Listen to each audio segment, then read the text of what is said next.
Kang the Conqueror, only myself left to conquer. 1,000 years ago, Alexander the Great sat with a sage of wide renown. There, he learned a secret that would shake him to his core. There are more worlds than this, said the sage. Their number is near infinite, and they spread across the cosmos, beyond the reach of any man's senses. Alexander looked upon his own empire from the rich Mediterranean to the steppes of Asia, from its heart in the cradle of civilization to its farthest border, and his eyes filled with tears. "Great Alexander, why do you weep?" asked the sage. "You have every glory that a mortal has ever known." "Is it not worthy of despair," replied Alexander, "that there are an infinite number of worlds to conquer, and I cannot become the master of even one?" "My name is Nathaniel Richards. I was born in the 31st century. By the time I had reached the age of 18, I had conquered nothing. My world was a utopia of pleasure and entertainment. My so-called betters called it post-scarcity. I called it boring. A utopia, to be sure, where 10-year-olds could master advanced robotics, where a boy could have his throat cut by bullies and recover in a matter of months, as I recently had. But it was also a place where time seemed to have stopped. It was the end of history, a meaningless procession of tepid moments, a countdown to nothing. And so I began to see my time for what it truly was, a cage. And like anyone wise enough to see the locks that hold their prison shut, I devised an escape. The future held no promise, so I had begun to seek the keys to the past. I knew that in the echoes of the ancients lay answers to my every question. I knew that those embattled champions of the brutal past had fathomed questions that I, in my comfort, could never even think to ask.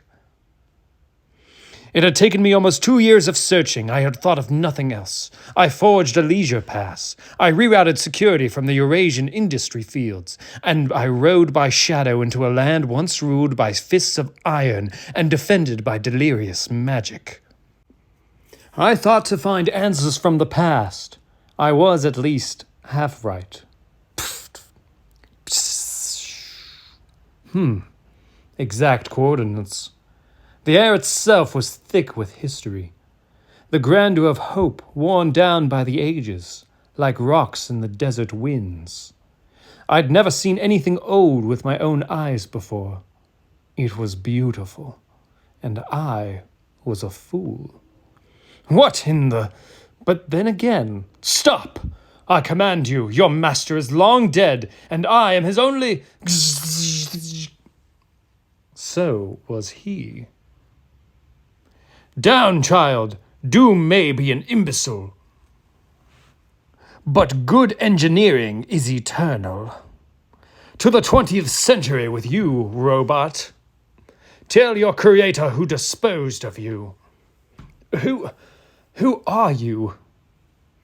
"One who knows infinitely more than you can imagine, Nathaniel." "That's not an answer. How the hell do you know my name?" "Another petty, obvious question. I'd hoped for better." "I'm sorry. Better? I'm Nathaniel Richards, the liberator of the library of Victor Von Doom. This is the secret history of the world, and I am its heir. And you want better?" The reverie in your voice is embarrassing. There is no easier place to lie than in the pages of a book. You'll learn to trust only first-hand sources, though I suppose compared to the gruel you've been raised on, this would appear a feast. So let me ask you, would you rather read history or make it?" "Are you kidding me? That's all I want. This world is so thin, it's like there's nothing here. And I want everything." "Good. You are ready. Now, ask your question again." "Who are you?" The question with 10,000 answers. The conqueror, the eternal. The god pharaoh, Rama-Tut. The timekeeper, Immortus. I have been them all, and will be again. But there's only one answer that has ever truly mattered. In the end, I am Kang, and at the beginning, I was you. Through the doorway is an infinite number of times and worlds, eras that sing my name in praise, planets that worship me. But to earn those, I have known loss, defeat, frustration. I would save you that trauma and that time. Join me and own the mysteries of the cosmos.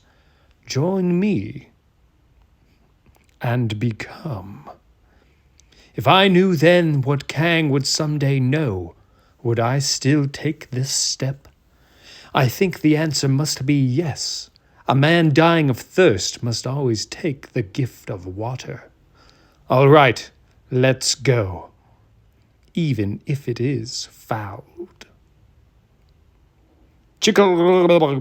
Laramedium, 65 million BCE. Welcome to the end of the world, my boy. What is this place? In exactly 1 year, this will be the impact point for the asteroid that causes the Cretaceous Paleogene extinction. Consider it a deadline. Only a year to grow from me to you? There's no way that's enough time. That is the first lesson, boy. Time means nothing to Kang. Many of my memories are fogged by the ways of time. Centuries of conflicting timelines playing tricks in my head. But I remember every one of those first days with perfect clarity. My lessons began with survival, strengthening my body and mind, and where I could not strengthen it myself, Kang did so for me. Every language in a single chip, you will command all, brave the pain. No power is absolute but that which is attained in godhood, and dressing as a god will not make it so. Say it. He showed me our life as a pharaoh of Egypt and taught me its lesson. Dressing as a god will not make it so. And he laid bare the rules of time, which lit my mind ablaze. What I'm saying is, if you go back to that moment, you would create a paradox, see? The two versions of yourself would create a chronometric inversion field that would no, wrong. Paradox is merely another weapon in the arsenal of Kang. He is me and you, always. Shelter in the wilderness, a worthy conquest. As I was proud of what we could build together, his lessons were brutal. I was proud when I overcame them. He taught me to shoot. He taught me to kill. He taught me that a plan, no matter how meticulous, only serves to make you weak. To rely on a specific order of events is to invite disaster. Kang must thrive on disorder. He forged me just as he promised. To our future, Nathaniel, to the empires that you will crush, to the infinite worlds left to conquer. But as I was forged, so did I glimpse the flaws in the iron that made my teacher. Leave Kang to his thoughts. There are things much grander than you. Once, he got so drunk he could barely stand, and he took me to a far-off world where he cried in the shadows as a woman died. He said one word, then was silent for days. Ravana. Is that how it will be, boy? You wish to avoid me? I show you my ultimate failure, and now you think me weak? No, not at all. I just think maybe. Do not think, only listen. There is only one lesson you must truly learn. Never love. In all of time and space, it is the only way in which you will be conquered. He made me promise, and terrified of Kang, I did. I forswore my heart, though it was a promise quickly broken. All right, deep breath. Remember, Nate. Kang fears nothing. I would like to tell you I hauled the prize of my glorious victory back to the camp, where I feasted on dinosaur steak and sharpened its teeth into knives. But the truth is, by the time the beast collapsed, I had forgotten it was there. There was only her. My breath, which had come so surely and effortlessly every minute of my life prior, abandoned me, as did ambition and insecurity and fear. What remained was sure supplication, joyous in its certainty to this moment in time. Hello, her moment. My name is Nathaniel. I am no threat to you, I swear I swear. Do you understand me? I understand. Nathaniel calls out to Adi, and Adi meets Nathaniel. In the antiseptic world in which I was raised, skin rarely touched skin, and after my injury, never, not in affection or otherwise. I wished in that moment for the feeling to stay forever. Such is the curse of time. The most profound of present moments wrought into foolishness as they become the past. We ran together for what felt like hours until a valley revealed itself to us. Another great wound in the earth, but the very opposite of Doomstadt. This place was made too early to be touched by the folly of man, by his cruelty, by his ego. It was a refutation built of joy. Adi brought me before their elder, the one they called the lasting peace. I should have been fearful. Perhaps I was a sacrifice, or a prisoner, a skin to decorate their halls. An outsider judged for the darkness that made a core in his heart. They could see it, who I was, what I would become. I've no doubt of that now. Kneel, receive the gift. Sung by the hymn of time are you the conqueror and conquered. Yours is a path forged through the darkest forest, the trail burned in glory and pain. I mark you for the beast you slew. I mark you for the life you saved. It was in the afterglow of their nightly celebration, with the sense of unknown pleasures dancing with the ashes of the bonfire in the night, that Adi told me the stories of her people, of the star that fell from the endless sea above that made them, and the foretold star that would fall one day to unmake them. I asked how her people could go on if they knew with such certainty that they'd one day be wiped clean from the slate of history. Because there is no other way, Nathaniel, she whispered to me by firelight, because that is the beauty of living. The sea is dark and cold, and none can survive in it forever. None ever have, and none ever will. But for a moment, one shining moment, we find purchase and stand against the dark. This is where we live, in the space between the stars. Sir, you won't believe what I've found. You are wrong. There are people here. It should be impossible, but there are, and they're incredible. They have culture and music and the most fascinating legends I've ever heard. And wait until you see the dancing. Sir, are you awake? The space between the stars. It is you who are not awake, boy. You dream the naive dreams of heroes, the romance of Alexander, the purity of Steve Rogers. You will unlearn this sentimentality. Never disappear from my sight again. You will do as you are ordered. You will learn the lessons I teach and never disregard them. And above all else, you will wipe that pathetic paint off your face. No. Kang does not make requests, boy. You are here by my design, and shall behave by my design. Your future lies in the balance. Heed me, or be doomed to a life of failure, of rot and toil and insignificance. That's just it! You're the one who's failed. You talk endlessly about conquest and glory, but you're just a drunk who makes me memorize his defeats. How doom tricked you at the fall of Manhattan. How the four laid you low in the sands of Egypt. Yes, so you will not repeat my failures.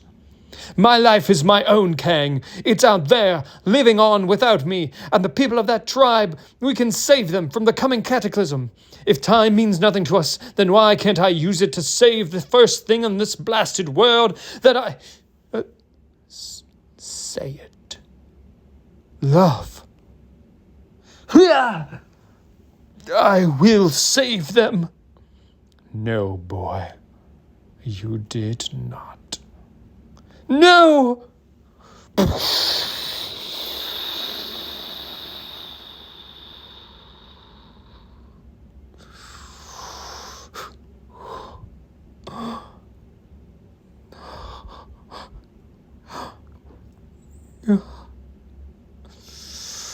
It was then that I understood. Though I had crossed the fabric of space and time, I had never left my cage at all. It was then that I saw that the cage was Kang. And so for the final months of the Cretaceous, I pretended to study that which Kang instructed, while secretly I studied the lock. How the mention of Ravana might drive my jailer to drink. How a few herbs might intoxicate a glass of wine. How the armor that had opened the way might be mine to command. I'd rarely been as tempted as I was in that moment, to take the inevitable into my own hands, but his words echoed in my ear. Time would conquer all my enemies, if only I could master it. I waited until the perfect time, the final night before the final day, and as Kang instructed, I used everything I had been taught. I brought in the waist and hemmed the shoulders to fit my smaller frame. I hot-wired the controls to work at my command, and for the first time, just as Kang had sworn, I became. He is me and you. And I felt what he had felt so many times before. Now, for the first time, the cold rush of moments under my heel, the warm scream of years at my whim. And as a chorus of apex predators roared their final lament, I conquered. And then, in turn, was I conquered. Kang's damnable suit gave way, overtaxed and burned out, like its now long-dead creator, and now I was the star, falling from the sky. A single jump through time as far forward as I could manage, as far from Kang as I could run. Based on the heat, I worried that I'd landed in a lifeless time, or gone too far to the heat death of the universe. But, of course, I had gone somewhere far worse. I had run from Kang's cage and arrived in Ramatat's empire. To be continued.